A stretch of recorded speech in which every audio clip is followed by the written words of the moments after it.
Let me tell you how I lost my job in 6 minutes flat, just for doing what I thought was right, and how that moment turned an entire hospital upside down. You ever have one of those days where you know exactly what's about to go down, but you do it anyway because you just can't stomach the alternative?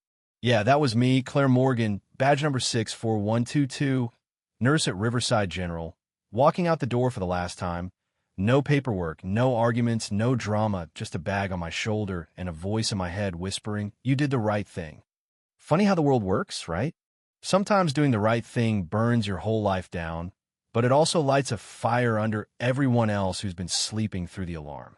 Let me back up a sec. It was just another Wednesday, and the ER was running on caffeine, short tempers, and not enough beds. That's when this older guy walks in, sunburned and hollow-eyed, limping so hard it hurt to watch. His name was Walter Briggs. I saw it on the battered army dog tag, hanging from his keys, the kind of thing you keep close when you got nothing left. His jeans were shredded, blood caked on his calf, wound swollen up like bad bread. The clerk at the desk took one look, muttered, "No insurance," and turned back to her screen like he was already invisible. Now, I'm not the kind of nurse who asks about your wallet before I check your pulse. So I just grabbed the med kit, sat him down behind the divider, and started cleaning that leg. No chart, no paperwork, just what I want someone to do if it was my dad. "Ma'am, I don't want to be a burden," he said, real quiet, real proud. I just smiled. "You fought for this country. Let someone fight for you now." He almost laughed, or maybe he wanted to cry, but he let me work, took the antibiotics, the bandage, even the granola bar from my bag. When he left, I told him, "You didn't see me, but you're not limping out of here today." Didn't think much of it until the next morning. I got called up to administration before my shift even started. No warning, just the director and the charge nurse, both with that look like they'd been practicing lines all night. "You violated protocol," the director said, all stiff and polished. "Unauthorized medication, unauthorized treatment." I didn't even try to argue. What was the point? I said, "I helped a man who served this country." And just like that, I was suspended pending review. 10 years, gone a hallway with no windows. My locker emptied out, my badge on the desk, and me standing in the parking lot blinking in the sunlight like I'd never seen it before. Would I do it again? Absolutely. The silence at home was worse than the noise at work.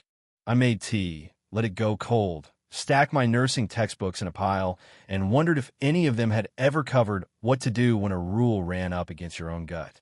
Word got around fast. Some colleagues sent supportive texts, a few offered to talk, but most just went quiet. Then someone posted about it online, "Nurse suspended for helping a veteran." And that, my friend, was the spark. Comments poured in, faster than I could read. People were furious, policy over people. "This is why we lose good nurses. My brother came home from Afghanistan. Nobody helped him either. God bless that nurse."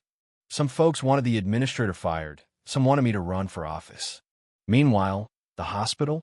Dead silent. No statement, no apology, just a bunch of suits hoping it would all blow over. But it didn't. That night, I got a message from someone I'd never met. He told me what you did. "You don't know me, but I know him.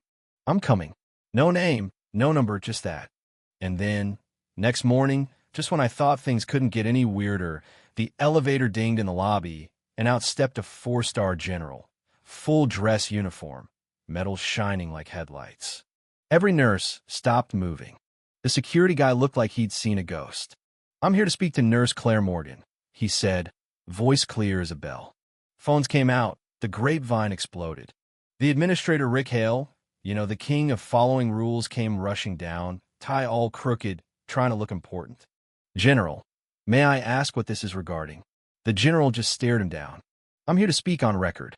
By sunset, my suspension was everywhere: news, social media, even veterans groups calling the hospital demanding to know if it was true we turn away a soldier in need." That's what my neighbor, Mrs. Evans, retired history teacher, sharp as a tack, knocked on my door with a casserole and a quiet "thank you." My husband came home from Korea. No one asked for paperwork then, either. Made me cry, I won't lie. Back at Riverside, you could feel the mood shift. Nurses started taking longer breaks. Paperwork slowed, a little rebellion brewing under the surface. Someone hung a note in the lounge. Compassion is not a policy violation. The administrator tried to clamp down, called an emergency meeting, started talking about liability and procedure and why rules matter. One nurse asked, "Safe from what, sir?" "Compassion." Hale didn't answer. That night, Hale's phone rang. Chairman of the board, all business. The stories everywhere, Rick. Veterans are organizing. A congressman's aide just called me. Fix this before it breaks us. Hale drafted some lukewarm statement, something about reviewing policies for veterans. It satisfied nobody. Next day, things hit a whole new level. Black SUV, government plates, uniformed driver out front. The general walks in again, this time with a sealed letter for the Secretary of Veterans Affairs and a smaller one for me. "Walter Briggs saved my life in Kandahar twice," he said, voice steady but eyes blazing. "Your nurse gave him antibiotics and a little dignity. You turned him away because he had no insurance when he was bleeding out. Nobody asked for paperwork. He just ran into gunfire." He handed me the envelope inside, an invitation to speak at a national summit, plus a job offer from VA. I was so stunned I couldn't speak. General Avery just said, "You remembered what we fight for." I asked, "Will they change?" He answered, "Only if someone like you walks back in." And then, out of nowhere, Walter Briggs himself showed up. No limp, no cane. Infection gone.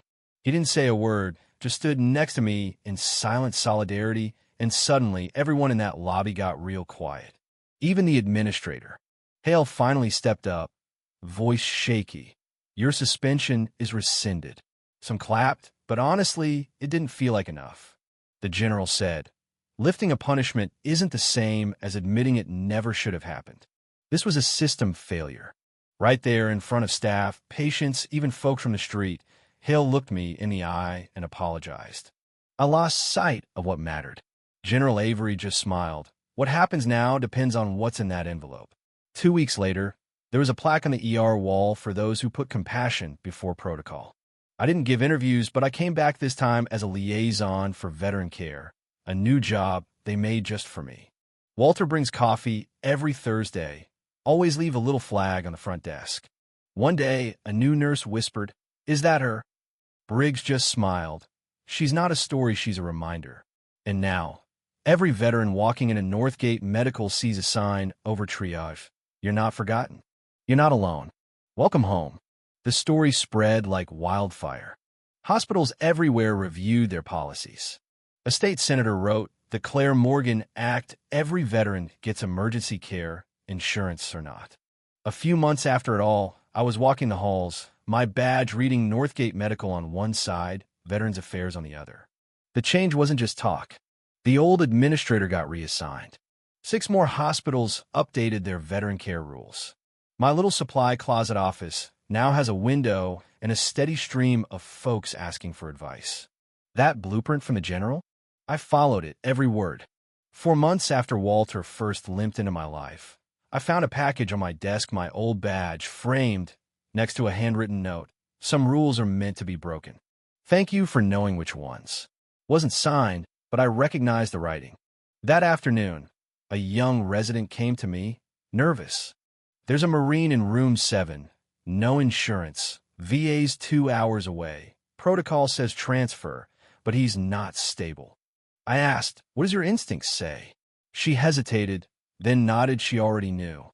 As I walked away, she called out, "What if I get in trouble?" I stopped, smiled, and said, "Then I'll call the general." So, tell me, do you think quiet courage still matters in this world?